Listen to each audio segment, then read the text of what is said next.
这又是一起因为变态性瘾引发的案件。女警探参加了戒酒互助会，当晚本想和互助搭档深入交流一下，不料其中一个姐妹突然找上门，声称自己被搭档强奸了。随后她就讲述，搭档送我回到家后就吻我，结果气氛迅速升温。He made me take off my clothes and get on all fours and crawl to the bed. He's kinky.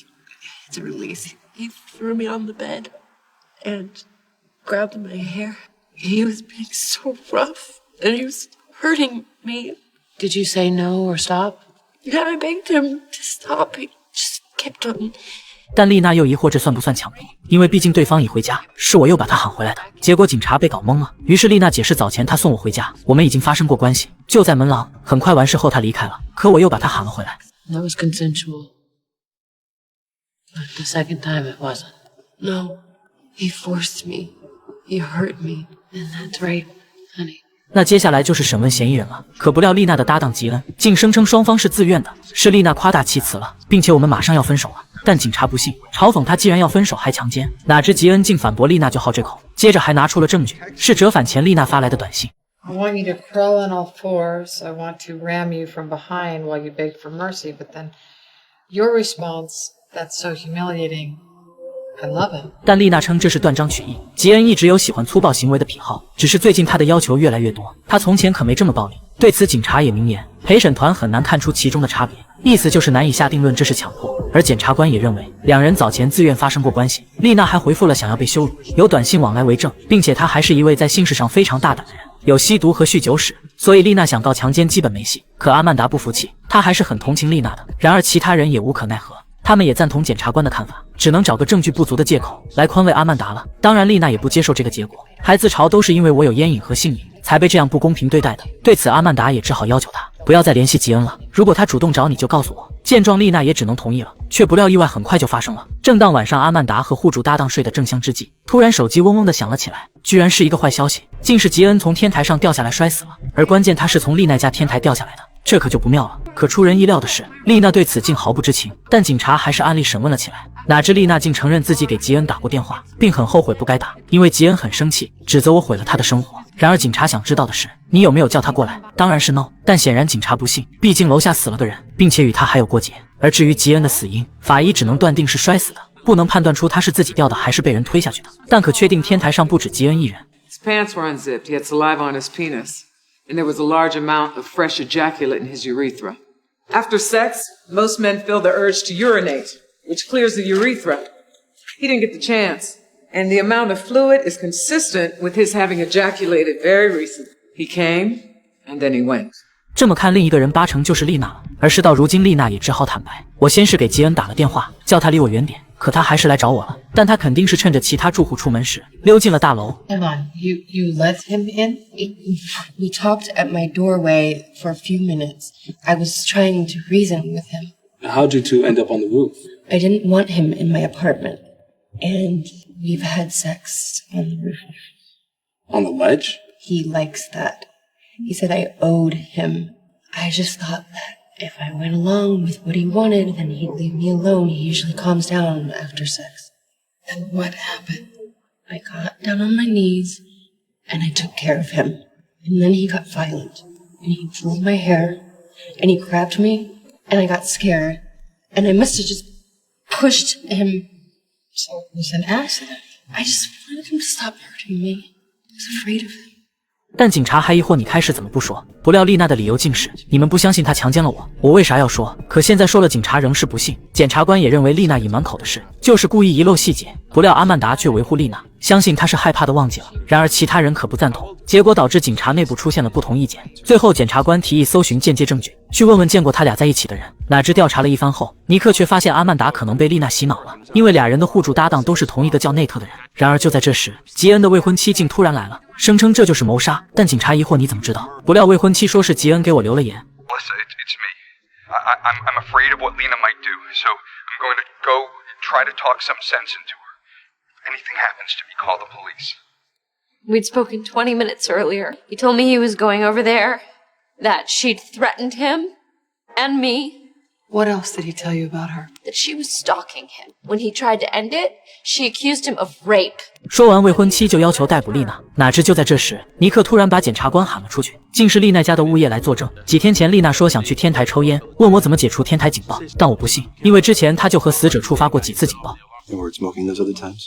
We were having sex. 然后警察又问吉恩坠楼后发生的事，结果小伙称发现报警器的电池没了，不用想一定是被人拆了，而这个人肯定是丽娜了。接着警察就来到了他家，宣布丽娜犯了谋杀罪，但却不料阿曼达也在。这虽然有点出乎意料，可丽娜依旧被逮捕了。尽管她不断向阿曼达求救，然而阿曼达也不敢谋私呀。随后他也不得不向检察官做了澄清，因为检察官怀疑丽娜在利用阿曼达警察的身份，故意博取他的同情。不过阿曼达保证没提到过案情，这样检察官才放心。随后就开庭起诉了丽娜。首先本森作证，丽娜一开始没说短信的事，但受到侵犯的人撒谎是很常见的事，原因有难为情，不想让配偶知道，还有就是为了建立一种受虐模式而指控强奸。显然检察官想要的就是最后这个理由，哪知对方律师却提出撒谎也可能是害怕报复，当即质问本森丽娜是否提到过。对此本森只能承认有过，那就行了，这就可以推翻刚才的话了。事后本森不由得揶揄起了阿曼达，因为律师是他推荐的，大家心里都有点不痛快，搞得阿曼达赶紧澄清，我没有被丽娜蒙蔽，他这是典型的创伤后应激障碍，是吉恩虐待成瘾，逼着丽娜做了那些事。然而对他的回复却是，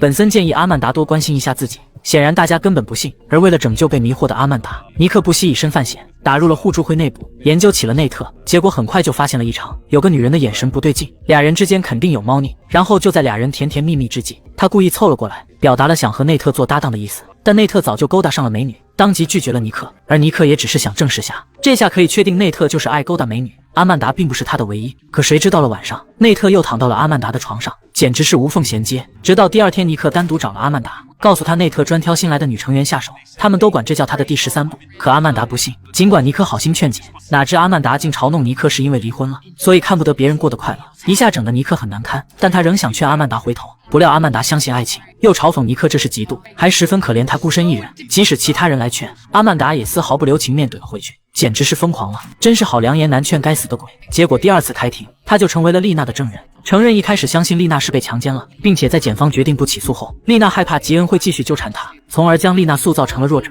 而既然阿曼达已经站到了对立面，检察官也就不客气了，当即提出了丽娜隐瞒短信的事，并让阿曼达先读出吉恩发送的内容。I want you to crawl on all fours. I want to ram you from behind while you beg for mercy. 接着又让读丽娜的回复，结果还没开始读，丽娜就先变了脸色。 That's so humiliating. I love it. She didn't tell you about these texts when she disclosed to you? No, she was afraid that she wouldn't be believed. I see.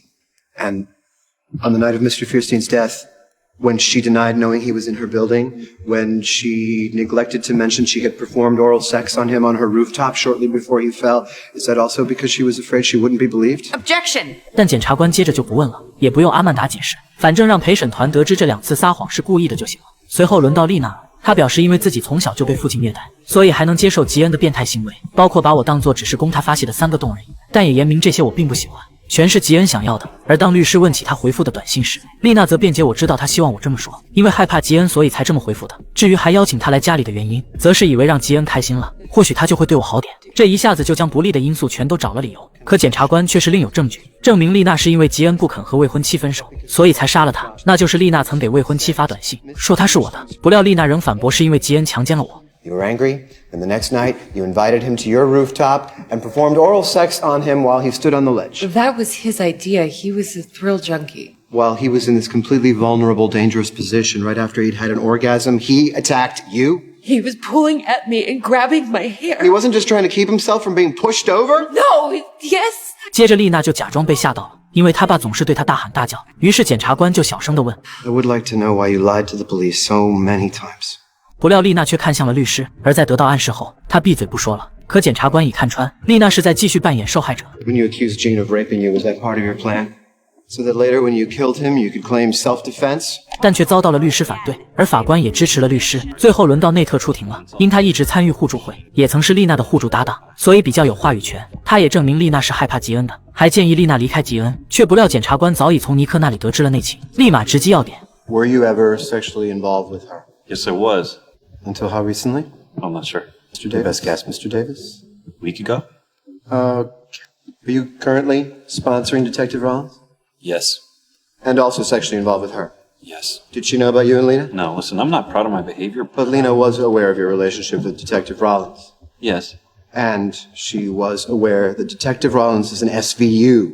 I may have shared that. Did you also share that Rollins' sister was a domestic violence victim? I wanted Lena to know that she wasn't alone. So while you were 13-stepping Detective Rollins, you confided in Lena that you were seeing an SVU detective who might be sympathetic to her. Yes.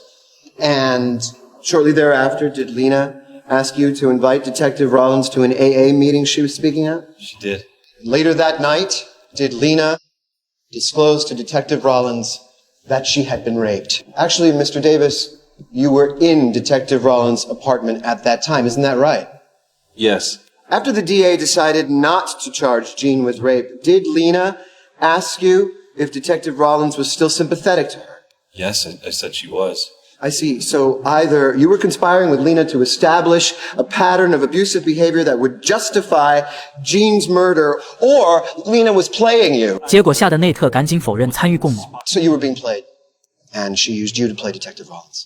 这么一想，内特后背都冒凉气了，好像真是这么回事。丽娜简直太可怕了，而最受打击的莫过于阿曼达了。她没脸再待下去了。见状，内特也赶紧追了过来，试图解释，但阿曼达不给机会。他也知道两人结束了，只能黯然退场了。 随后，检察官也来道了歉，但不得不当庭说出那些。而作为一名警探，阿曼达理解检察官的做法，一切都是自己太天真了，他怪不得别人。最终，陪审团裁决丽娜一级谋杀罪成立，这下他再也不用装可怜了。阿曼达本以为看到丽娜受处罚会感觉好些，可结果并不是，他始终接受不了背叛和被戏耍，最后又重新开始了赌博，再也不相信戒赌互助会了。而这也为以后他的遭遇埋下了隐患。